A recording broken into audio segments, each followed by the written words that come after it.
ಏನು ನಿನ್ನೆ ಮತ್ತೆ ಮೊನ್ನೆ ಆರ್ ಅಶೋಕ್ ಅಣ್ಣ ಅವರು, ಸಿ ಟಿ ರವಿ ಅಣ್ಣ ಅವರು, ವಿಜೇಂದ್ರ ಅಣ್ಣ ಅವರು, ಅಶ್ವಥ್ ನಾರಾಯಣ ಅವರು, ಯತ್ನಾಳ್ ಅವರು ಮದ್ದೂರಲ್ಲಿ ಅಬ್ಬರಿಸಿದ್ದು.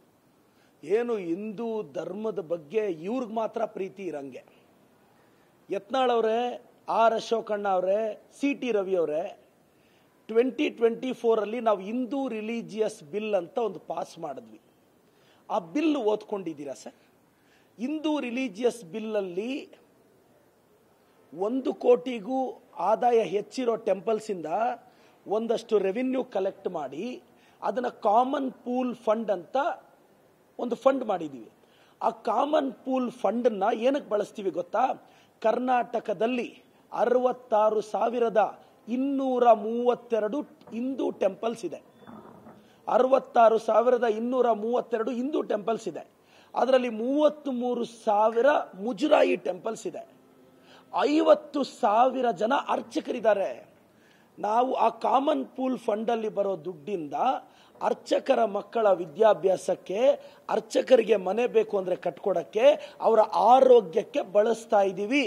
ಇದು ನಮ್ಮ ಪಕ್ಷಕ್ಕೆ ಹಿಂದೂ ಧರ್ಮದ ಬಗ್ಗೆ ಇರೋ ಗೌರವ. ಬಿಜೆಪಿ ಸರ್ಕಾರ ನೀವು ಇದ್ರಲ್ಲ, ಯಾವತ್ತಾದ್ರೂ ಬಡ ಬ್ರಾಹ್ಮಣರ ಬಗ್ಗೆ, ದೇವಾಲಯದ ಅರ್ಚಕರ ಬಗ್ಗೆ, ಹಿಂದೂ ದೇವಾಲಯಗಳ ಬಗ್ಗೆ ಯಾವ್ದಾದ್ರು ಬಿಲ್ ತಂದ್ರ ಸರ್? ಹಿಂದೂ ದೇವಾಲಯಗಳ ಜೀರ್ಣೋದ್ಧಾರ ಬಗ್ಗೆ ನೀವು ಯಾವತ್ತಾದ್ರೂ ಮಾತಾಡ್ತಿದ್ದೀರಾ? ಹಿಂದೂ ಧರ್ಮದ ದೇವಾಲಯಗಳ ಬಗ್ಗೆ ಯಾವತ್ತಾದ್ರೂ ಮಾತಾಡ್ತಿದ್ದೀರಾ? 66,000ಕ್ಕೂ ಹೆಚ್ಚು ದೇವಾಲಯಗಳಿದೆ. ಆ ದೇವಾಲಯಗಳನ್ನ ಮತ್ತಷ್ಟು ಅಭಿವೃದ್ಧಿ ಪಡಿಸೋದ್ರ ಬಗ್ಗೆ ಏನಾದರೂ ಮಾತಾಡ್ತಿದ್ದೀರಾ? ಬಾಯಿ ತೆಗೆದ್ರೆ ಇಸ್ಲಾಂ ಧರ್ಮದನ್ನ ಬೈತೀರಾ. ನಾನು ಒಬ್ಬ ಹಿಂದೂ, ನಾನು ಗೌರವದಿಂದ ಹೇಳ್ತೀನಿ, ನಾನೊಬ್ಬ ಹಿಂದೂ.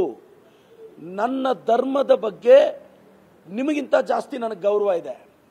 ನಾವು ನಂಬಿರುವ ಹಿಂದೂ ಧರ್ಮ ಅಂದ್ರೆ ನಮ್ಮ ಧರ್ಮವನ್ನು ಆರಾಧಿಸ್ತೀವಿ, ಬೇರೆ ಧರ್ಮಗಳನ್ನ ಗೌರವಿಸ್ತೀವಿ.